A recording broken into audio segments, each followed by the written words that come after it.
Next question, question number 21. A drop of mercury of radius 0.2 centimeter is broken into 8 droplets. तो पहले single drop था, अब आपने उसके 8 ड्रॉपलेट्स कर दिए of the same size. Find the work done if the surface tension of mercury is 435.59 per centimeter. तो what you have is, सबसे पहले आपके पास एक सिंगल ड्रॉप था और उसका रेडियस आपको दिया है 0.2. तो if you remember, when you have a single drop का रेडियस हम डिनोट करते हैं कैपिटल आर से. तो we denote the radius of single drop by capital R. इसके हमने 8 ड्रॉपलेट्स कर दिए, और अगर आपको याद होगा तो हम स्मॉल आर से डिनोट करते हैं radius of each of this small drops. तो यू हैव सच 8 ड्रॉप्स जिसका रेडियस है स्मॉल आर. तो यू हैव 8 सच ड्रॉप्स. 8 हो सकता है, 27 हो सकता है, 64 होगा, एक्सेट्रा एक्सेट्रा. अगर आपको याद होगा तो हमने कल इसको डिनोट किया था स्मॉल एन से. And according to the question capital R is 0.2 centimetre. तो इफ यू रिमेंबर, याद है आपको, capital R is n raise to 1/3 times of small. Correct. तो यहाँ से स्मॉल आर मिल जाएगा आपको. कम से कम स्मॉल आर नहीं भी फाइंड किया तो capital R in terms of small R मिल ही जाएगा. तो capital R equal to 8 raise to 1/3 times of small R. so that is equal to 2r. Then surface tension of mercury दिया है आपको. सरफेस टेंशन ऑफ मर्क्यूरी दिया है 435.59 पर सेंटीमीटर. और क्योंकि आपको सारे के सारे क्वांटिटीज सीजीएस यूनिट्स में दिए हैं, तो अभी दो मेथड्स है. या तो यहीं पे आप एसआई में कन्वर्ट करो, या फिर फाइनल आंसर फाइंड करके फाइनल आंसर को एसआई में कन्वर्ट करो. तो that is much more easier. तो पूरा आंसर पहले फाइंड कर लो सीजीएस यूनिट्स में, और आखिरी में कन्वर्ट करना उसको एसआई में. आपको फाइंड करने के लिए क्या बोला है, क्या फाइंड करना है? Work done. मैंने कल भी बताया था, जब एक बिग ड्रॉप को छोटे ड्रॉप्स में स्प्लिट करना होता है तो एनर्जी इज एब्जॉर्ब, मतलब work has to be done. इस पे एनर्जी सप्लाई करना पड़ेगा, मतलब वर्क करना पड़ेगा, तब जाके ब्रेक होगा. What is the formula for work done? हाँ, T इंटू डी. अगर बबल होगा तो 2T, ड्रॉप होगा तो T. तो ये क्या है? ड्रॉप. और मर्क्यूरी का बबल बनता भी नहीं है, तो मर्क्यूरी अगर आया तो वहां पे बाय डिफॉल्ट होता है ड्रॉप. गुड. तो solution is again simple. And then I also told you, ये जो आप लिखते हो ना, यहाँ पे फाइनल माइनस इनिशियल या इनिशियल माइनस फाइनल डिपेंड करता है. ज्यादा नंबर ऑफ ड्रॉप्स मतलब मोर इज द एरिया. यहाँ पे फाइनल एरिया ज्यादा है, इनिशियल एरिया कम है. तो यहाँ पे आप लिखोगे A2 minus A1. Good. Then surface tension की वैल्यू है 435.5 डाइन पर सेंटीमीटर. डाइन पर सेंटीमीटर, ये आता था ना, डाइन पर सेंटीमीटर. और ये एरिया आएगा सेंटीमीटर स्क्वायर में. तो what I will do is, मैं प्रिफरेबली इसको डायरेक्टली एसआई में आखिरी में कन्वर्ट करूंगा, फिलहाल नहीं करेंगे. Area is 4πr². कौन सा? Small R. लेकिन टोटल नंबर ऑफ ड्रॉप्स कितने थे? n. क्योंकि फाइनल कितना है? n, मतलब 8. तो फाइनल 8 ड्रॉप्स है, तो n से मल्टीप्लाई करना पड़ेगा -4πr. कौन सा आर? Capital R. तो work done equal to 435.5 into 4π. 4π common आ गया. n मतलब 8. चलो वो सब्स्टिट्यूट करते हैं. What is capital R? 2r. तो यहाँ पे 2r लिख दो, या तो उल्टा करो, क्योंकि you know what is capital R, you don't know what is small R. तो एक काम करो ना, इसको लिखोगे, क्या लिखोगे इसको? बताओ क्या लिखोगे इसको? r/2. Small R is capital r/2, capital r/2. I am just trying to save some time, क्योंकि फिर नहीं तो वापस स्मॉल आर फाइंड करते बैठेंगे. डायरेक्टली सब्स्टिट्यूट कर लो. ओके. तो W इक्वल टू 435.5. तो कैलकुलेशन कैसे करना है वो भी समझ लो. 435 का डबल 400 का डबल 8, 35 का डबल 35.5 का डबल 71. तो 871. 2 से मल्टीप्लाई किया तो यहाँ से कितने से करना है? 4. तो 871 का डबल 800 का डबल 1600, 71 का 142, तो what is 600 plus 142? 742 pi. Of course N की वैल्यू कितनी है? 8 R square by 4 minus R square, one जा एंड, तो 2 R square minus R square. तो finally you will get W equal to 1742 pi into R square. तो 1742 पाई are square 0.2 का square कितना होता है? हाँ 0 पॉइंट, चलो 2 इंटू 10⁻⁻1 का स्क्वायर मतलब, गुड। तो दिस इज इक्वल टू, ये 10⁻⁻2 इसको दे देंगे 17.42 इंटू 4 पाई इंटू 4 पाई। तो अगर आपको याद होगा मैंने 4 पाई आपको 11 में बहुत बार बताया है, 12.56, तो 12.5 रफली रफली ले लोगे चलेगा, तो दैट इज 12.56, या 12.5 भी लोगे तो भी चलता है।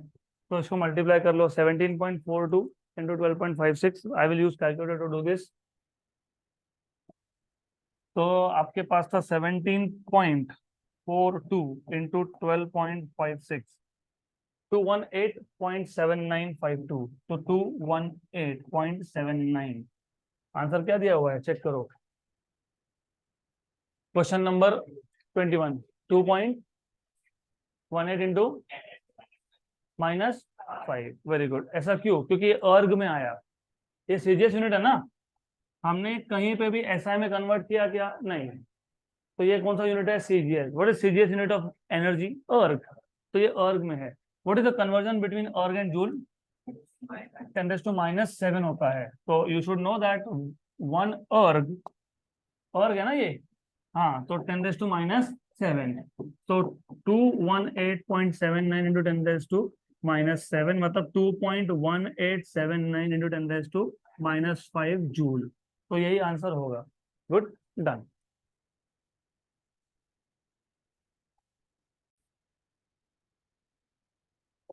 अगला क्वेश्चन,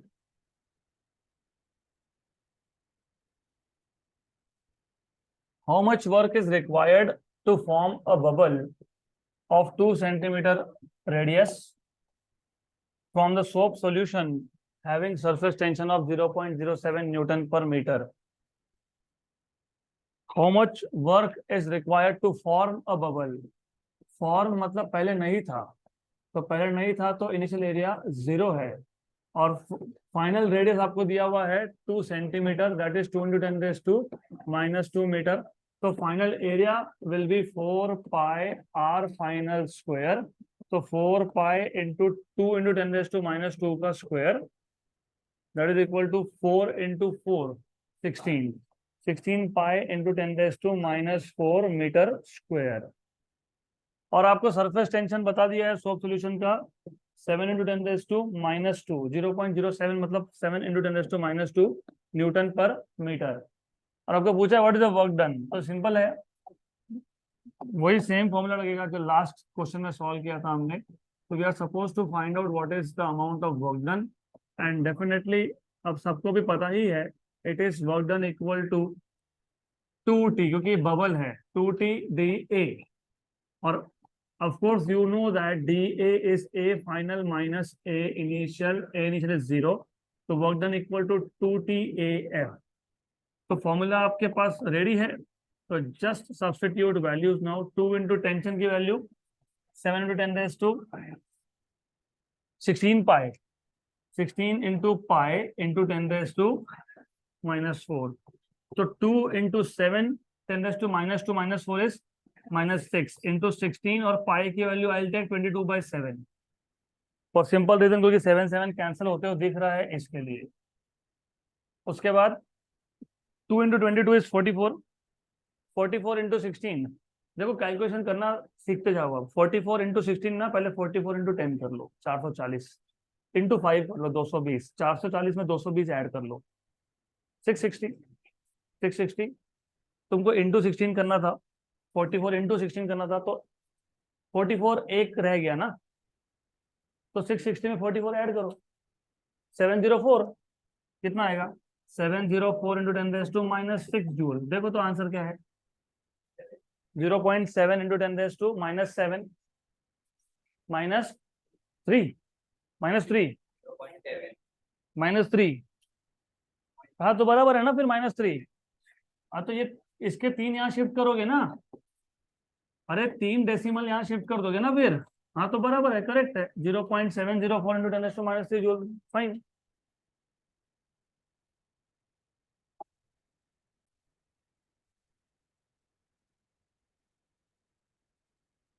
तो कैलकुलेशंस करते वक्त पाई की वैल्यू 3.14 या 22/7, वो डिपेंड करता है कि मल्टीप्लिकेटिव फैक्टर क्या है। इधर 7 दिखा तो उसको 22/7 लिखोगे तो फास्ट होगा। और भी मेथड है डेफिनेटली। अगर आप उसको 3.14 लिखते हो तो 16 इंटू 3 इज 48। 16 इंटू 3.14 इज रफली रफली 50। तो 16 पाई इज रफली रफली 50। 50 इंटू 14 कितना होता है? 700। 15 इंटू 40 कितना होता है? 700। ये 50 हो जाएगा ना। 50 इंटू 14 दैट इज 700। तो वैसे भी आएगा 700 इंटू 10⁻⁶ मतलब 0.7 into 10⁻3। Next question, last question before we go ahead to the next topic. 23, और rectangular wire frame. Rectangular wire frame मतलब हम लोग वही DW इक्वल टू TDA पे वापस आ गए, सिर्फ 2 TDA, क्योंकि रेक्टेंगुलर वायर फ्रेम में जो फिल्म बनता है उसके 2 फ्री सरफेस होते हैं। तो वापस से वही फॉर्मूला आएगा। Rectangular wire frame of size 2 centimetre by 2 centimetre, मतलब area is 4 centimetre square, is dipped in a soap solution and taken out. A soap film is formed if the size of the film is changed to 3 centimetre bye 3 centimetre, मतलब आपने उसका size increase कर दिया, 9 centimetre square कर दिया।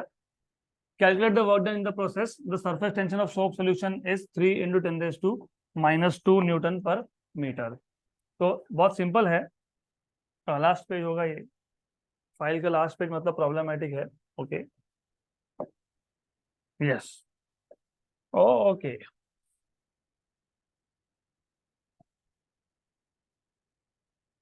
ठीक है, I will have to add more pages to it, just a minute. तो वेल बाय द वे, जब तक मुझे बताओ व्हाट इज द आंसर, क्योंकि it is simple, orally solve होता है वो question. What is final area? 9 centimetre square, फिलहाल सेंटीमीटर स्क्वायर रखो। What is initial area? 4। What is 9 - 4? 5 centimetre square multiplied by 2 into T. 2 into T, 2 into T, T was 3 into 10⁻², तो 2 into 3 is 6, 10⁻²। और साथ में था 5। क्या था साथ में? 5। साथ में क्या था? 5। तो कितना आंसर आ गया? तो ठीक है, ओरली खत्म हो गया question.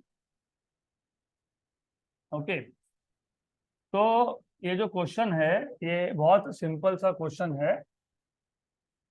You already have done this many times, तो आपको पता होगा ही। All right, so let us go back to the question now. तो हम सॉल्व कर रहे थे 23rd number question. 23rd number question, 23rd ही था ना? Values I do not remember, तो वैल्यूज लगने वाली है हमको। तो we are going to need values of all this parameters. चलो ठीक है, finally let us begin. All right, तो गिवन पैरामीटर्स में आपके पास है initial area 2 centimetre by 2 centimetre का। अब इसके आगे से सीधा सीधा आपको पता होना चाहिए 4 सेंटीमीटर स्क्वायर मतलब 10⁻⁻⁴ मीटर स्क्वायर। फाइनल एरिया है आपके पास 3 सेंटीमीटर बाय 3 सेंटीमीटर का, तो that is 9 centimetre square, 9 into 10⁻⁴ metre square. Surface tension if I remember was 3 into 10⁻⁻² newton per metre. And you were supposed to find out what is the work done in increasing the area, and formula तो पता है ही, because you know work done equal to 2TDA, and DA is of course final area minus initial area. तो simple work done equal to 2 into T is 3 into 10⁻², 3 into 10⁻⁻²। A2 कितना? A2 9 into 10⁻⁻⁴ और A1, हाँ तो दोनों में 10⁻⁻⁴ common है, तो 10⁻⁻⁴ बाहर निकाल लेते हैं। तो 3 2 जा 6, और ये कितना है 5, दैट इज 30 इंटू 10⁻⁻⁶ जूल। तो 3 इंटू 10⁻⁻⁵ जूल। आंसर में यही है क्या? Yes, done.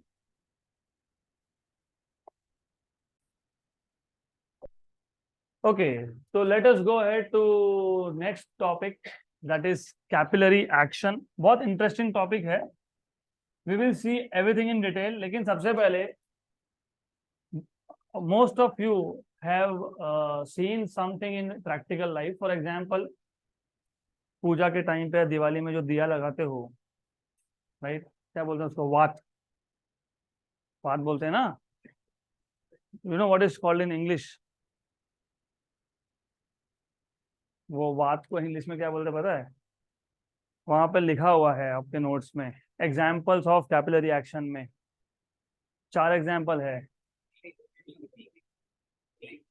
Wick, yes, that what is known as wick. तो आपको पता है होता क्या है in reality, what happens is, तो ध्यान तो बहुत इंटरेस्टिंग है, इट्स टू इंटरेस्टिंग। तो यू हैव मोर और less imagine this is that दिया, इसमें आप क्या डालते हो? ऑयल। तो you will fill oil up to this part maybe, फिर इसके अंदर आप एक विक रखते हो, विक मतलब what, something like this. Good, this is what happens ना। फिर आप यहाँ पे उसको बर्न कर दोगे, और थोड़ी देर के बाद यू विल फाइंड कि यहाँ का जो ऑयल है वो खत्म हो गया। होता है ऐसा? होता है ना? तो the question here is how come oil has gone up against gravity. ये ऊपर के पॉइंट तक पहुंचा कैसे? हम ऐसा तो नहीं करते ना, इसको बार बार डिप करेंगे, ऐसा करते हैं हम लोग? नहीं, but still you will see that the oil rises up the wick. Example number 1। Example number 2, you must know कि एक some kind of special paper आता है, पानी गिर गया कहीं पे, हम लोग उस पेपर को रख देते हैं, पेपर सॉरी क्लोथ, उसको क्लोथ रैक बोलते हैं। पानी गिर गया, हमने उसके ऊपर पेपर ही आता है बार बार, क्योंकि पेपर भी यूज करते हो, वो इंक के केस में होता है, उसको ब्लॉटिंग पेपर बोलते हैं बाय द वे, वो भी केस आएगा। Suppose there is water somewhere, उसके ऊपर हमने क्लोथ रख दिया जिसको क्लोथ रैक बोलते हैं, तो क्या होता है, वो नीचे का पानी ऊपर आ जाता है क्लोथ में अपने आप, फिर आप उसको उठा के फिर वापस से ऐसा करते करते you just take out water. फिर क्वेश्चन वही है, वो जो क्लोथ रैक था वो थोड़ा थिक था, पानी उसके नीचे था, यहाँ पे था पानी, और ये पानी नीचे से ऊपर गया, तो ये कैसे गया वो आज समझना है। ये ऑयल ऊपर कैसे गया वो भी आज समझना है। फिर और एक example, if you see rivers, और हमारा पास में जो रिवर है वो तो बेस्ट एग्जांपल है, क्योंकि पानी का भी होता नहीं है उसमें, बट ठीक है, some amount of water is always there. तो उसमें भी अगर आप देखोगे, what happens is, suppose there is some rock inside river, यहाँ पे कोई एक रॉक है, और जो पानी का लेवल है दैट इज लो, कम पानी है वहां पे, तो level is low, maybe level is up to this point, मतलब रॉक का छोटा सा ही पार्ट इज इनसाइड वाटर। तो आइडियली होना क्या चाहिए? होना ये चाहिए था कि सिर्फ इतना ही पार्ट वेट होना चाहिए, राइट? लेकिन होता क्या है कि ऊपर का पार्ट भी आपको वेट दिखेगा, यहाँ पे भी आपको वेट दिखेगा, पानी दिखेगा। Even if you are in summers, कोई बारिश नहीं हुई, still you will see that some part of this rock is still wet. और ऐसा है, थोड़ा सा नदी के कॉर्नर से वॉक करके देखोगे तो you will find many such rocks. तो again the question here is कि यहाँ नीचे से ऊपर पानी गया कैसे? देन अगेन, अभी स्कूल में, एटलीस्ट मैं जिस स्कूल में था तो वहां पे इंक पेन कंपलसरी था, और बार बार इंक गिरती रहती थी रिफिल करते वक्त। तो इंक को सोक करने के लिए आप कुछ यूज करते हो, इसको बोलते हो ब्लॉटिंग पेपर। सुना ब्लॉटिंग पेपर? नहीं, maybe then you may not have used that much of ink pen, ball point pen ही यूज किया होगा, लेकिन there is some paper called as blotting paper. It does the same, जैसे cloth rack काम करता है वैसे वो पेपर काम करता है। इंक गिरा, इसके ऊपर हमने रख दिया पेपर को, उसने पूरा ही इंक सोक कर लिया। So in all these cases, ये चार examples है capillary action के. In all these four cases, some liquid is going from down to up against the gravity. तो ये जो action होता है इसको बोलते हो capillary action. So capillary action is nothing but the rise or fall. अब फिलहाल तो हम rise की बात कर रहे हैं, fall का भी केस देखेंगे. तो rise or fall of a liquid inside a capillary tube. अब capillary tube क्या वहां से स्टार्ट करूंगा मैं. This rise or fall of liquid inside capillary tube is known as capillary action. तो capillary action क्यों हुआ, we will see in detail, but we will start with the most basic thing. What is the meaning of capillary? वहीं से start करते हैं. तो capillary action ये topic का नाम है, capillary action या फिर capillarity. Capillary action और capillarity is the same thing. तो सबसे पहले व्हाट इज अ कैपिलरी. तो कैपिलरी कुछ अलग चीज नहीं है, एक ग्लास ट्यूब है, a thin glass tube having a very fine bore. You know bore, bore सुना है? बोर, बोर होने वाला बोर नहीं, बोर्डम वाला बोर नहीं. बोर सुना है? सुना है? यस. बोरवेल सुना है? बोरवेल पता है बोरवेल में क्या करते हैं? पाइप लेते हैं which is open at both the ends, उसको जमीन के अंदर डालते हैं. तो यहाँ पे वेरी फाइन बोर, मतलब यहाँ पे भी पाइप जैसा स्ट्रक्चर है. फाइन क्योंकि इसका रेडियस बहुत ही कम है. कितना कम है? Few millimetres. तो a glass tube having a very fine bore open at both the ends, open at both the ends is known as capillary. तो कैपिलरी कुछ और नहीं है, ग्लास ट्यूब है, दोनों एंड्स पे ओपन है, and it is having a very fine bore, मतलब the radius is very very small. इसको बोलते हो कैपिलरी. पहले कैपिलरी के अच्छे से पता होना चाहिए, तब जाके कैपिलरी एक्शन समझेगा. So a glass tube having a very fine bore and open at both the ends, open at both the ends is known as capillary. अब ये कैपिलरी एक्शन क्या है? For example let us take two types of liquid. एक है liquid which wets a solid, for example kerosene, और impure water, क्योंकि pure water भी is a liquid which wets a solid, लेकिन उसका एंगल ऑफ कॉन्टैक्ट अलग होता है. कितना होता है? 0. प्योर वाटर का कितना होता है? 0. इम्प्योर का कितना होता है? एक्यूट. और मर्क्यूरी का कितना होता है? एक्यूट. तो let us take two cases. एक कंटेनर है जिसमें there is some liquid which wets a solid, and when you have a liquid which wets a solid, which meniscus is formed? Concave की convex? Concave. और ये याद रखना, normally surface is flat, सिर्फ at the point of contact it takes which shape? Concave. सिर्फ at the point of contact. This is important आगे, क्योंकि हमको थ्योरेटिकली समझना है कि कैपिलरी एक्शन हुआ क्यों. तो कैपिलरी एक्शन क्यों हुआ वो समझने के लिए ये पता होना चाहिए, कर्वेचर मतलब मिनिस्कस, कॉनकेव या कॉन्वेक्स सिर्फ at the point of contact होता है, जहां जहां लिक्विड का सरफेस के साथ कांटेक्ट हो वहीं पे होगा वो. तो दूसरा केस है मर्क्यूरी का. मर्क्यूरी में कौन सा मिश्रण होता है? कॉन्वेक्स, मतलब यहाँ पे ऐसा आएगा. Good. Now what happens is, जब आप एक कैपिलरी को इसमें डिप करते हो, so when one end of the capillary is dipped inside a liquid which wets a solid, जैसे केरोसिन और वाटर. अब देखो एक्चुअली ना ये capillary has a very fine bore, totally understandable, बहुत थिन है, लेकिन मुझे जो दिखाना है वो थिन में चलेगा नहीं, तो मैं इसको सिर्फ रेडियस बड़ा करके दिखा रहा हूँ. इट डज नॉट मीन कि रेडियस बड़ा होता है, it is just to show you what is going to happen. So when you dip one end important है, क्योंकि एक ही एंड लिक्विड के अंदर चाहिए, दूसरा कहाँ चाहिए? एयर में. तो when you dip capillary, one end of capillary in a liquid which wets a solid, completely और पार्शियली जो भी होगा, तो होता क्या है?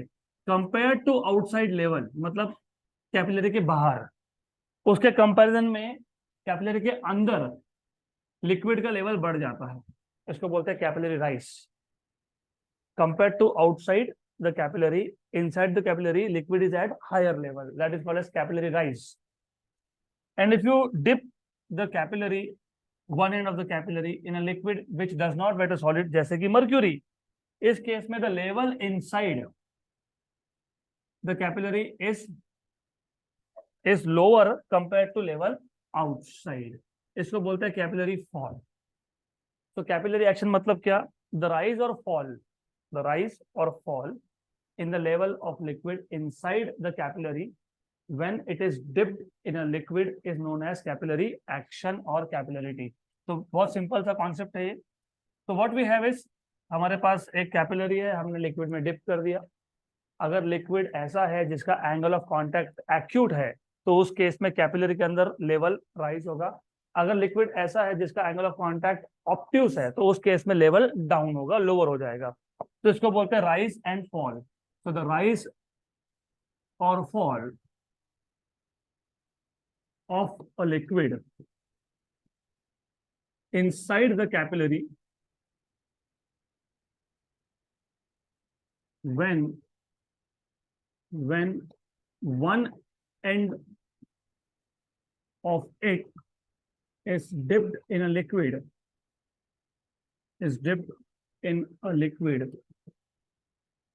is known as capillarity or capillary action, is known as capillarity or capillary action.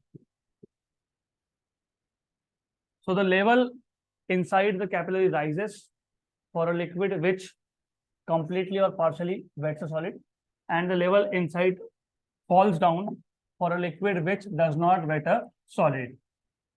So when capillary is dipped in a liquid which partially मतलब kerosene का केस भी है इसमें, केरोसिन partially wet solid, और completely मतलब for the case of pure water. So when capillary is dipped in a liquid which partially or completely wets a solid, क्या होगा? The level of liquid rises, and when capillary is dipped कौन से liquid में? In a liquid which does not wet a solid, in a liquid which does not wet a solid, then the level of liquid कहाँ पे fall होगा? Inside के outside? हाँ, then the level of liquid inside the capillary falls, inside the capillary falls.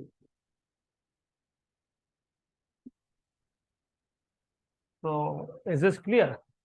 पक्का? तो अब हमको theoretically ये एक्सप्लेन करना है कि राइज क्यों हुआ और फॉल क्यों हुआ। तो we have to explain theoretically, अगर राइज है तो क्यों है और फॉल है तो क्यों है। तो अभी आप बताओ, पहले राइज का केस लेना है कि पहले फॉल का लेना है? भाई चलो ठीक है, तो let us first talk about capillary rise. और अगर आपको याद होगा, हमने इस चैप्टर के स्टार्टिंग में बहुत सारा प्रेशर का स्टडी किया था। हॉरिजॉन्टल लेवल पे अगर सेम हॉरिजॉन्टल लेवल पे अगर 2 पॉइंट्स है तो pressure is same, concave side पे पॉइंट है तो pressure is greater then convex side. तो यही कॉन्सेप्ट हमको अप्लाई करके एक्सप्लेन करना है। तो व्हाट हैपेंस इज, हमने एक लिक्विड लिया जैसे वाटर और kerosene, what ever it is. तो इनिशियली यू नो कि यहाँ पे जो लिक्विड का लेवल था, ऑफ कोर्स ये फ्लैट सरफेस है, प्लेन सरफेस है, और क्योंकि ये कॉनकेव बनता है सिर्फ पॉइंट ऑफ कांटेक्ट पे, तो ऐसा है। अब हमने इसमें कैपिलरी को डिप कर दिया। तो जब आप इनिशियली कैपिलरी को डिप करते हो तो एकदम से राइज नहीं होता है। इट इज नॉट कि तुमने डिप किया डायरेक्ट ऊपर चला गया। It will take some amount of time, maybe few seconds, but that is also some amount of time. तो शुरू में क्या था, शुरू में जब आपने डिप किया तो क्या था, मोर और लेस लेवल क्या था, सेम। बट एक चीज तो पक्का है, लेवल भले ही सेम था, but you know what happens here. क्या होता है यहाँ पे? सरफेस क्या बनेगा, कॉनकेव की convex? Concave, of course upper concave, क्योंकि हमारा पॉइंट ऑफ रेफरेंस हमेशा ऊपर होता है। तो यहाँ पे बन गया आपके पास कॉनकेव सरफेस। तो राइज फॉल बाद में देखेंगे, but you need to know कि इनिशियली जब आपने डिप किया तब तक there was no rise no fall. अब टू एक्सप्लेन राइज और फॉल, प्रोसेस बिल्कुल सेम है। तो राइज और फॉल एक्सप्लेन करने के लिए आपको करना क्या है, आपको 4 पॉइंट लेने हैं। 2 पॉइंट कैपिलरी के अंदर, 2 पॉइंट कैपिलरी के बाहर। जो कैपिलरी के अंदर 2 पॉइंट है, एक जस्ट बिलो है, एक just above the surface of liquid है। जो बाहर है वो भी 2 point just below and just above है। तो 4 पॉइंट लेने हैं। 2 कैपिलरी के अंदर, just below just above. 2 capillary के बाहर, जस्ट बिलो जस्ट अबोव। अब ये 4 पॉइंट है तो नाम दे देंगे, बोल देंगे ए बी सी डी। तो इसको बोल देंगे ए पॉइंट, इसको बोल देंगे बी पॉइंट, इसको बोल देंगे सी पॉइंट, इसको बोल देंगे D point. Now as you can see, pressure at B is equal to pressure at C. Why? Same horizontal level. Okay. So pressure at point B equal to pressure at point C because they are at same horizontal level. 1. उसके बाद pressure at C is equal to pressure at D. Why? C and D pressure is same. Why?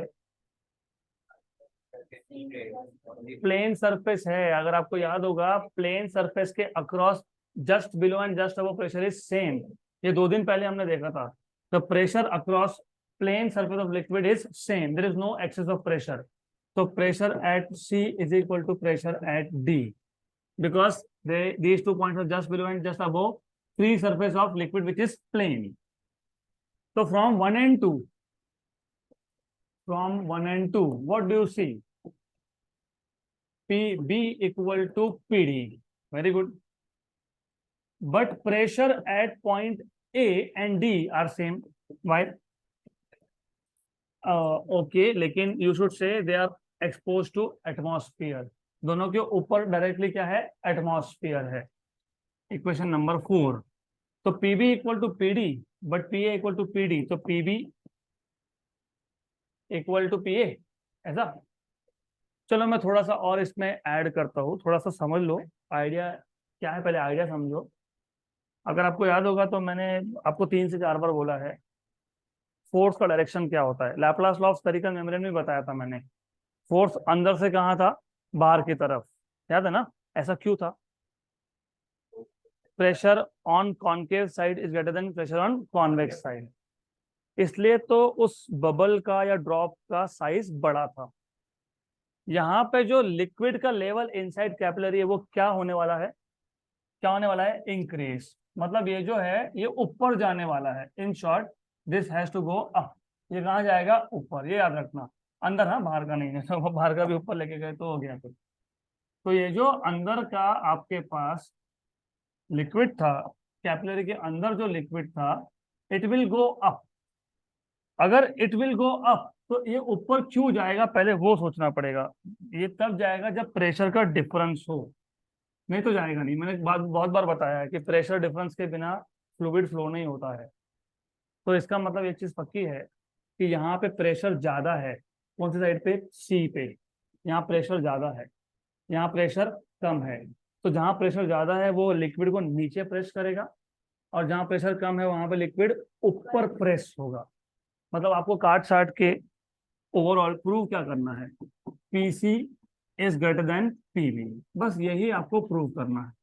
I come back to this again, but you have to develop also your own method of deriving. जो मैंने notes में दिया है as it is लिखना जरूरी नहीं होता है। तो आपको पहले करना क्या है वो समझ लो। जब कैपिलरी राइज है, लिक्विड के अंदर लेवल बढ़ रहा है, मतलब नीचे से ऊपर की डायरेक्शन में फोर्स है। इसका मतलब सी पॉइंट पे प्रेशर ज्यादा होगा, तो जो बाहर का लिक्विड है वो नीचे प्रेस होगा, अंदर का लिक्विड कहाँ जाएगा, ऊपर जाएगा। मतलब पीसी ग्रेटर देन पीवी ये शो करना है। तो ये शो कैसे करोगे, बहुत सिंपल केस है। What is the relation between P and PB? Pressure at A और प्रेशर एट बी में रिलेशन क्या है? दोनों सेम है, सेम नहीं है? नहीं है तो कौन ज्यादा है कौन कम है? Pressure at A is more, right. क्यों? Concave. Pressure at A is more than pressure at B. सही बात, करेक्ट। तुमको प्रूव क्या करना था? PC greater than PB. बराबर, मतलब अभी इसको कुछ करना नहीं, बराबर है, सिर्फ P A equal to P C show कर दो। कैसे शो करोगे, हो गया है ऑलरेडी, ऑलरेडी हो गया है पी ए इक्वल टू, लेकिन पी डी इक्वल टू, तो हो गया P A equal to P D, मतलब, और P C equal to P D, तो P A equal to P C, तो ये आ गया P C greater than P B, मतलब pressure at C point is greater than pressure at B point, right. यहाँ तक क्लियर, पक्का। इसलिए जो मैंने पहले स्टेटमेंट लिखा था, क्या लिखा था याद है, P B equal to P C, P B equal to P C, ये सिर्फ शुरू में होता है, बाद में नहीं। जैसे ही आपने डिप किया, पहले प्रेशर सेम था, जैसे ही आपने कैपिलरी डिप किया, उसके बाद पीसी पे प्रेशर बढ़ गया, पीबी पे कम हो गया, मतलब पीसी के साइड पे लिक्विड नीचे पुश होगा और पीबी के साइड पे ऊपर पुश होगा, and this explains why there is capillary rise. Good, तो मैं वापस एक बार बताता हूँ, और लिखना इसको बहुत सिंपल है, टू सिंपल टू एक्सप्लेन। तो करना क्या है, हमने पहले एक लिक्विड लेना है, हमने स्टार्ट किया कैपिलरी राइज से, तो कैपिलरी राइज कौन से केस में होता है, for a liquid which wets a solid और for a liquid which does not wet a solid, liquid which wets a solid. So consider a container, beaker, vessel with filled with a liquid, filled with a liquid which wets a solid, like what, like kerosene or water, like kerosene or water. Water is the best example, or water. Then one end of the capillary is dipped inside this liquid. So one end of capillary is dipped inside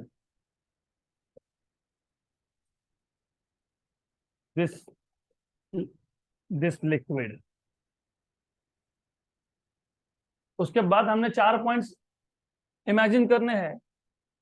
कौन से 4 point, let point A, point B, point C and point D. तो exam में लिखने का तरीका भी ऐसा ही होना चाहिए। अब बताओ ये पॉइंट कहाँ पे है, just above the free surface of liquid inside capillary. B कहाँ पे है, just below the free surface of liquid inside capillary. C कहाँ पे है, just below the surface of liquid outside capillary. और डी का है, जस्ट अबव आउटसाइड कैपिलरी। तो इसको बता दो, लेट पॉइंट ए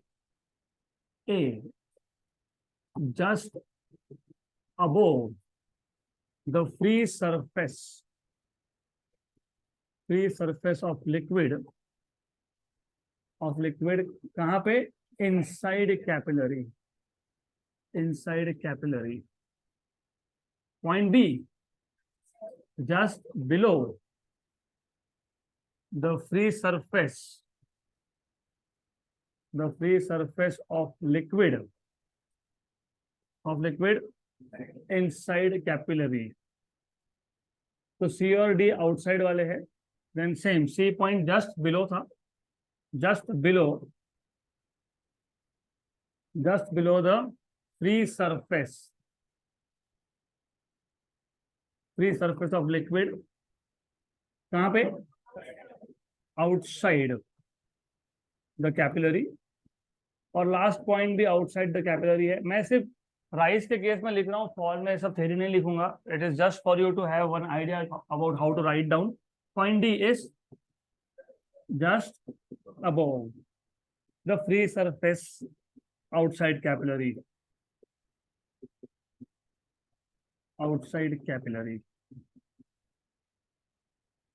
ओके। तो 4 पॉइंट लिए, तो 4 पॉइंट पे प्रेशर भी होगा। तो let P A, P B, P C and P D with pressure at point A, B, C and D. So let P A, P B, P C and P D be the pressure at points A, B, C and D respectively। इसके बाद सीधा derivation पे लग जाओ, to simple. तो कहाँ से start करोगे? वैसे तो लिखा ही है सब, but just to follow some steps. PC and PD are same. Why? Why? Because these are 2 points just above and just below. So just because they are, since C and D are just above and just below. Below what? Plane surface. ये important word है, plane surface, क्योंकि इसके बिना तो तुम equal लिख नहीं सकते हो। They will be equal if and only if the surface is plane. Convex concave हुआ तो नहीं होगा वो। गुड। उसके बाद P A and P D are equal because they are directly expose to atmosphere. तो P A and P D equation 2 because they are equal to atmospheric pressure, तो equal to atmospheric pressure. From equation number 1 and 2 what do you get? S.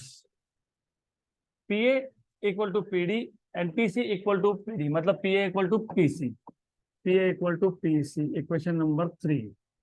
Also A और B को compare करोगे तो pressure A पे ज्यादा कि B पे? A पे। क्यों? PA is greater than PB since A is on which side? Concave side, और कॉनकेव साइड पे प्रेशर हमेशा ज्यादा होता है, that is the reason. Let us call this equation number. अब equation 3 and 4, what is PA equal to PC? Therefore from 3 and 4 PA equal to PC, तो PC is greater than PB, तो pressure at point C is greater than pressure at point B। तो यहाँ पे pressure ज्यादा है तो liquid नीचे push होगा और यहाँ पे लिक्विड ऊपर पुश होगा इनसाइड। तो since pressure at point C is greater than pressure at point B, the liquid at point C मतलब outside the capillary will be pressed down, whereas the liquid inside will be pressed up. So this is how you can explain capillary rise. Simple था, बहुत ही simple था। पक्का? Clear? Any doubts? तो अभी कौन सा बचा केस? Capillary fall. तो कैपिलरी फॉल का जो केस होता है, देखो मैं वापस एक चीज बता रहा हूँ, everything depends on surface, concave है कि कॉन्वेक्स है। अगर आपको यही नहीं पता कि लिक्विड अगर वाटर है सरफेस कॉनकेव बनता है तो प्रूव नहीं कर पाओगे, बाकी सारे स्टेप सेम है। तो main thing is that you understand for which type of liquid which is the shape of meniscus form. तो यहाँ पे इन केस ऑफ मर्क्यूरी, जिसको हम कैपिलरी फॉल बोलने वाले हैं, capillary fall which is the meniscus form? Convex. Very good. तो in this case you will get convex, upper convex बोलते हो इसको। तो again same thing, what you have is, हमारे पास बेसिकली एक कंटेनर है। इस बार हम लोग इस कंटेनर में एक लिक्विड लेंगे जिसका एंगल ऑफ कॉन्टैक्ट ऑब्ट्यूस होगा and that will B mercury basically. Outside this capillary you have more or less flat surface, more or less बोला है मैंने, more or less flat surface। और इनसाइड पे भी सिर्फ पॉइंट ऑफ कांटेक्ट पे बनता है कॉन्वेक्स। तो यहाँ बन गया कॉन्वेक्स, यहाँ पे भी पॉइंट ऑफ कांटेक्ट पे बन गया कॉन्वेक्स। अब आपको एक्सप्लेन करना है कैपिलरी फॉल। तो प्रोसेस क्या है? 4 पॉइंट इमेजिन करो। कहाँ पे? Just above, just below inside, just above, just below outside, A B C and D। सारा प्रोसेस वही, स्टार्ट वहीं से। PC and PD pressure is same because PC and PD pressure is same because C and D are 2 points just above and just below the free surface of plane across the plane surface of liquid। Surface plane है, इसके लिए ही आप लिख सकते हो ऐसा। उसके बाद PA and PD are equal, why? because atmospheric pressure, right? तो इक्वेशन 1 and 2 से हाँ, PA equal to PC, PA equal to PC। But then A और B का कंपेरिजन करोगे तो this in this case pressure at B is greater than pressure at A. Why? क्योंकि इस बार B is on the concave side, A is on the convex side. है ना clear? पक्का? But what is PA? तो PB is greater than PC। मतलब यहाँ पे B पे प्रेशर ज्यादा है, C पे कम है। B point is inside the capillary, so liquid will be pressed downwards inside the capillary and pressed upwards outside the capillary. So because of this pressure difference, होता क्या है? Because of the pressure difference, ये जो inside liquid होता है ना, उसका level आ जाता है नीचे नीचे, और जो आउटसाइड है वो हो जाता है ऊपर। So this is how you can explain capillary fall. Simple. तो वही प्रोसेस है, वही 4 पॉइंट्स ABCD, वही process. PC equal to PD, because C and D are 2 points just above and just below the plane surface of liquid। फिर PA equal to PD, because both are open to atmosphere. तो वहां से आपको मिल गया PA equal to PC, PC equal to PD, PA equal to PD, right hand side same तो left hand side भी same. क्योंकि अल्टीमेटली एम क्या था? To compare C and B। अब C और B को कैसे कंपेयर करोगे? सी द लिंक इज, थोड़ा सा लिंक पे ध्यान दोगे तो ज्यादा बेटर होगा। लिंक कैसा बनाया आपने? आपने इन दोनों का लिंक बनाया, फिर आपने इन दोनों का लिंक बनाया, मतलब इन शॉर्ट आपने इन दोनों का लिंक बना लिया। इन दोनों का लिंक हो गया, फिर आपको इन दोनों का रिलेशन पता ही है, PB is greater than PA, मतलब PB is greater than PC, क्योंकि pressure at A and pressure at C are same. वही आ गया, PB is greater than PA, मतलब PB is greater than PC। तो B पे प्रेशर ज्यादा है, C पे कम है। तो जहां प्रेशर ज्यादा होता है वहां नीचे प्रेस होता है, जहां कम होता है वहां पे ऊपर होता है। तो there is capillary fall in this case. Clear? पक्का? Sure sure? पक्का ना? रिपीट करना है वापस? नहीं? Yes yes no yes? How many of you want me to repeat either of the case? Just raise your hand, कोई दिक्कत नहीं, 5 मिनट जाएंगे extra, doesn't matter. This one और राइस का case, which one? This one. देखो ultimately वापस एक बार बताता हूँ, अगर अगर प्रेशर एक साइड पे ज्यादा है और एक साइड पे कम है, तो जहां प्रेशर ज्यादा होता है वो नीचे प्रेस होता है, और जहां कम होता है वो ऊपर। हमको शो ये करना था कि इनसाइड द कैपिलरी लिक्विड का लेवल फॉल होगा। मतलब हमको शो ये करना था कि inside the capillary point B पे प्रेशर ज्यादा है और C पे प्रेशर कम है। तो हमने रिलेट कैसे किया? हमने पहले बोला कि PC और PD इक्वल है। क्यों? क्योंकि ये फ्लैट सरफेस है। अब बोलोगे कॉन्वेक्स दिख रहा है, हाँ कॉन्वेक्स दिख रहा है, बात आपकी सही है, लेकिन मैंने क्या बोला कि एक्चुअली कैपिलरी होता है बहुत स्मॉल, मतलब बीकर होता है बहुत बड़ा। इन शॉर्ट, बीकर होता है बहुत बड़ा, बड़ा कंटेनर है। तो मोर ऑफ लेस तुमको क्या सरफेस दिख रहा है? ये फ्लैट। तो आउटसाइड जो है ना वो फ्लैट सरफेस है, क्योंकि capillary is too small, hence the outside liquid is almost flat. Almost. अभी मैं बड़ा बीकर तो दिखा नहीं सकता हूँ, इसके लिए मैंने इसको छोटा दिखा दिया। तो C और D are same, pressure at C and D are same.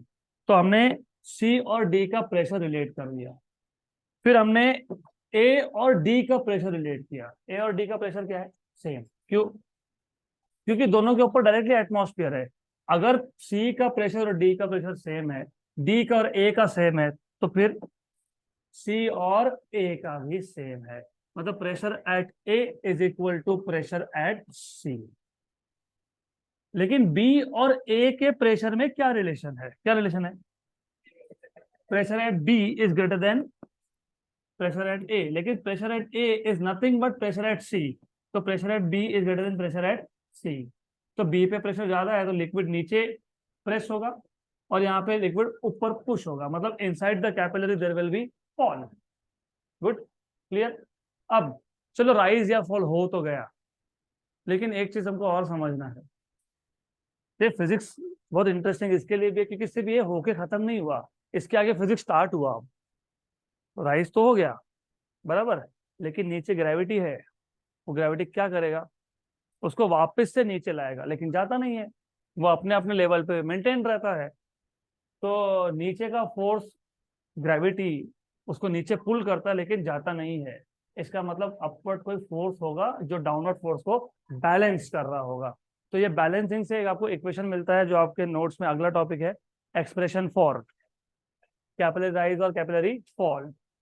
तो कैपिलरी राइज का एक्सप्रेशन मतलब आपको बेसिकली हाइट का इक्वेशन चाहिए, h। You are suppose to find out what is the equation for height, right. तो rise और fall दोनों ही केसेस में इक्वेशन बनता है एग्जैक्टली सेम। आप बोलोगे एक में तो राइज है एक में फॉल है, तो सेम कैसे बना? Again mathematics. इक्वेशन क्या बनता है पहले बता देता हूँ, कैसे बनता है बाद में आएंगे। पर इक्वेशन आपका जो आएगा वो डिराइव करेंगे, हम अभी करने वाले हैं। 2t cos theta upon r रो g। तो राइज और फॉल दोनों में सेम इक्वेशन कैसे वर्क करेगा? बहुत सिंपल लॉजिक है। राइज कौन से केस में होता है, कौन से लिक्विड केस में होता है? कैरोसिन या फिर water which wets a solid. What is angle of contact?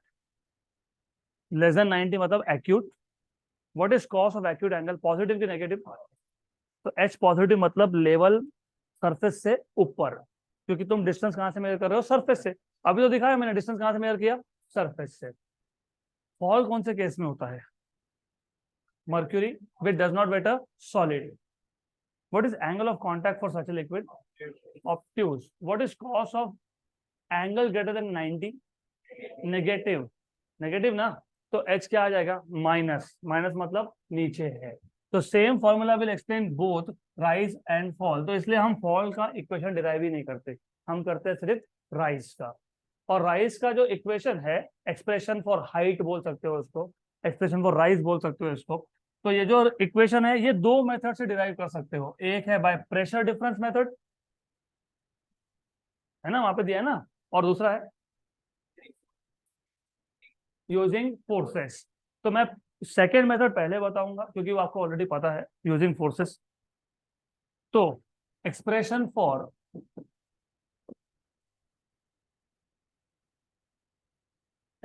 For rise, मैं फॉल लिखने नहीं वाला क्योंकि हम लोग फॉल के लिए डिराइव करते ही नहीं है, हम राइज के लिए डिराइव करते हैं। आखिर में बोल देते हैं for fall theta is obtuse and we know that cos of obtuse angle is negative, hence it is the same formula that we have derived earlier. खत्म। तो case method number 1, method number 2 हम कल देखेंगे, पहले method number 1 आज देखेंगे। मतलब उल्टा कर रहा हूं मैं, I am doing it other way around. तो I will first go through method 2, that is using forces. Good. So we have a container. अब ये डायग्राम बहुत बार ड्रॉ करना पड़ता है, अभी तो समझ लेना। We have a container, container में एक लिक्विड है। लिक्विड कौन सा है? Which wets a solid. उसमें हमने कैपिलरी का एक एंड डिप कर दिया, एक एंड डिप कर दिया। तो जब इनिशियली डिप किया तब तो लेवल इनसाइड एंड आउटसाइड था सेम, लेकिन थोड़ी देर के बाद क्या हुआ? थोड़ी देर के बाद ऐसा हुआ कि इनसाइड लेवल हो गया राइज।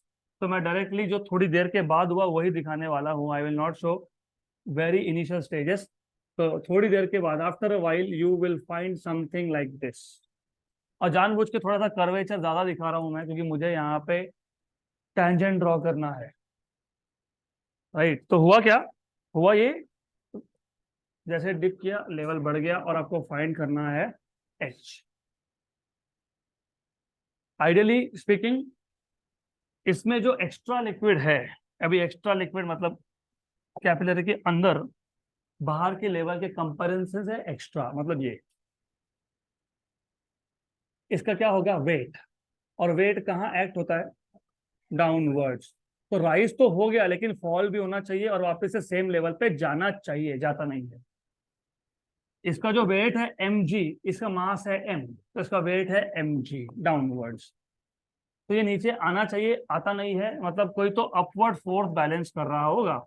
अब केस टू केस डिपेंड करता है। आपको पता है सरफेस टेंशन में एक ही फोर्स होता है, कौन सा? Force due to surface tension. मैंने इसलिए बोला ना कि सी द थिंग इज, दिसंबर आते आते, अभी तो हम लोग अप्रैल में ही है, at a stage you will feel कि इतना थ्योरी क्यों कर रहे हैं हम लोग। वो होता है, हर बैच के साथ होता है। एक एक चीज इंपॉर्टेंट है। कभी कभी क्वेश्चन रीड करते हो जेई नीट के, समझ में नहीं आता कि कॉन्सेप्ट कौन सा अप्लाई करना है। तो कॉन्सेप्ट कौन सा अप्लाई करना है ये बेस्ड होता है कि तुम्हारा थ्योरी कितना स्ट्रांग है। अब जब मैंने बोला कि यहाँ पे एक लिक्विड है और ये लिक्विड रेस्ट पे है, तुमने डिप कर दिया, हाइट बढ़ गया, अभी कोई मोशन नहीं है, तो तुम हाइड्रोस्टैटिक्स में हो कि तुम हाइड्रोडायनामिक्स में हो, हाइड्रोस्टैटिक्स में, बराबर। अब हाइड्रोस्टैटिक्स में फोर्स जो आएगा वो सरफेस टेंशन के अलावा कुछ नहीं आ सकता। सरफेस टेंशन ही क्यों? क्योंकि यहाँ पे सरफेस लिक्विड सॉलिड के सरफेस के साथ कांटेक्ट में है, और आपको पता है कि जब भी लिक्विड और सॉलिड का कांटेक्ट होता है तो एक ही फोर्स होता है वहां पे, दैट इज सरफेस टेंशन।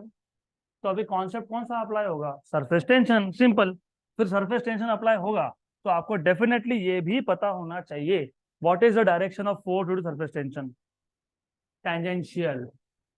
ये तो अभी कितनी बार किया हमने, मैंने बहुत बार बताया अभी कि टेंजेंशियल होता है। कहाँ पे टेंजेंट ड्रॉ करते हो?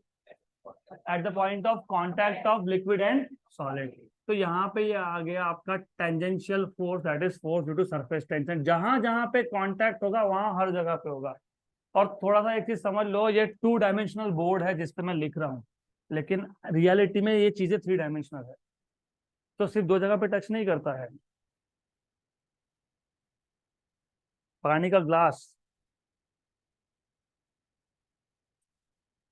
सरकमफरेंस, तो पानी कहाँ कहाँ टच करेगा? पूरे के पूरे सर्कल पे टच करेगा। तो ये टेंजेंशियल फोर्सेस हर जगह पे होंगे जहां जहां पे पॉइंट ऑफ कांटेक्ट है, मतलब पूरे के पूरे सरकमफरेंस पे होंगे, मतलब 2 πr पे होगा वो। तो 2 πr पे जाएंगे, पहले ये समझ लो, ये फोर्स ऑफ सरफेस टेंशन है, टेंशन है। ये एक्शन है किसका? पानी का। किस पे? सॉलिड सरफेस पे। What is Newton third law of motion?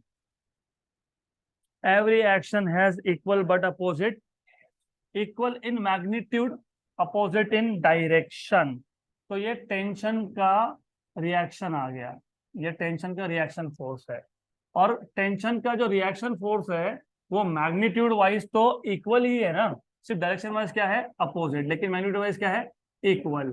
तो ये जो मैंने ग्रीन कलर का वेक्टर ड्रॉ किया, इसको भी मैं लिख सकता हूँ टी, क्योंकि magnitude wise they are equal, same. यहाँ तक क्लियर? पक्का पक्का, श्योर श्योर। तो ये जो रिएक्शन फोर्स है इसके मैं कर सकता हूँ 2 कंपोनेंट्स। कौन से 2 कंपोनेंट्स? हाँ, कॉस एंड साइन की जगह पे, हाँ ठीक है, कॉस साइन भी चलेगा डेफिनेटली, हॉरिजॉन्टल एंड वर्टिकल। और आपको पता है इसको क्या बोलते हो? Angle of contact, theta. अगर ये एंगल ऑफ कांटेक्ट है तो ये क्या है फिर? Why, vertically opposite. Excellent, very good, good.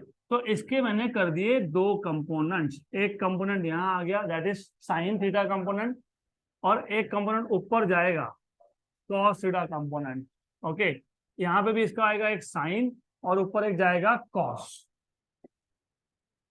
तो if you are noticing everything very carefully, तो you must have noticed also कि जो हॉरिजॉन्टल कंपोनेंट्स है they are equal in magnitude but opposite in direction. तो ये जो टी साइन थीटा कंपोनेंट है ये हो जाएंगे कैंसल आउट। और मैं वापस बोल रहा हूं कि ये 2 कंपोनेंट नहीं है, ये पूरे सर्कल पे ऐसा चल रहा है केस, क्योंकि लिक्विड जहां जहां कांटेक्ट में आएगा ऐसा बनेगा। तो अगर एक टी साइन थीटा यहाँ पे है, दूसरा यहाँ पे है, एक यहाँ पे है तो उसको अपोजिट भी है, एक यहाँ है तो उसको अपोजिट भी है, तो ओवरऑल सारे के सारे टी साइन थीटा क्या हो रहे हैं? Cancel out. तो सारे के सारे टी साइन थीटा हो गए कैंसल आउट। और जो टी कॉस थीटा कंपोनेंट्स है वो सारे के सारे सेम डायरेक्शन में है, तो वो क्या हो जाएंगे? एड अप हो जाएंगे। Very good. तो all the T cos theta components will add up, and they will add up in which direction? Vertically upward. तो ये आ जाएगा टी कॉस थीटा। और ये क्वेश्चन ही आता है कि फिर टी कॉस थीटा कंपोनेंट्स है कितने? कितने हैं? सरकमफरेंस जितने, क्योंकि हर हर एक पॉइंट पे एक है, जहां जहां लिक्विड ने सॉलिड को कांटेक्ट किया, जहां जहां लिक्विड और सॉलिड का सरफेस टच हुआ, हर उस पॉइंट पे ये कंपोनेंट्स है T cos theta, T cos theta, T cos theta. तो पूरे सरकमफरेंस पे ही आ जाएंगे ये तो टोटल क्या आ जाएगा? 2 πr टी कॉस थीटा। ये आर आपने बोल तो दिया, ये आर है क्या वैसे? रेडियस, किसका रेडियस? सरकमफरेंस, सर्कल का, लेकिन सर्कल कहाँ बना? कैपिलरी। तो वो रेडियस किसका है? कैपिलरी का रेडियस है। Very good. तो यहाँ पे जो कैपिलरी का रेडियस आएगा ये आपको जो मेथड नंबर 1 है ना उसमें ये काम में आएगा, स्मॉल आर। पहले मैं अगर पहला मेथड बताता तो समझ में नहीं आता ये स्मॉल आर क्या है कैपिटल आर क्या है, इसलिए मैंने सेकंड मेथड पहले बताया so that you get a rough idea that small are जो हम लोग बोल रहे हैं वो किसका रेडियस है, कैपिलरी का, कैपिलरी का है, ये इंपॉर्टेंट है। गुड। तो टोटल अपवर्ड फोर्स कितना हो जाएगा, 2πr t cos θ। सही है। अब देखो बात ऐसी है ना, अगर सिर्फ अपवर्ड फोर्स होता तो लिक्विड ऊपर ऊपर ऊपर ऊपर आते जाता, कभी रुकता नहीं। अगर ओनली डाउनवर्ड फोर्स होता तो नीचे जाता, कभी रुकता नहीं। यहाँ तो स्टेबल है वो, मतलब अपवर्ड फोर्स और डाउनवर्ड फोर्स आर बैलेंस्ड। लेकिन फिर डाउनवर्ड फोर्स था क्या, वेट ऑफ लिक्विड। कौन सा लिक्विड, ये जो एक्स्ट्रा लिक्विड है उसका वेट। इसमें मास कितना लिया था तुमने, m, तो वेट कितना हो गया, mg। तो फिर इसका मतलब upward force and downward forces are balanced. मैं अभी सिर्फ आज आपको रफ आइडिया दे रहा हूँ, कल मैं वापस ये कवर करूंगा। You have to first know कि how you are suppose to derive things. What is upward force, 2πr t cos θ mg, बराबर। गुड, सही है। हमने जो इक्वेशन लिखा था वो था 2t cos θ अपॉन r रो जी, 2t cos θ अपॉन r रो। मुझे रो मिसिंग दिख रहा है, कहीं पे दिख रहा है क्या रो, नहीं। तो लाओ, व्हाट इज रो, डेंसिटी। कहां से आएगा, मास से।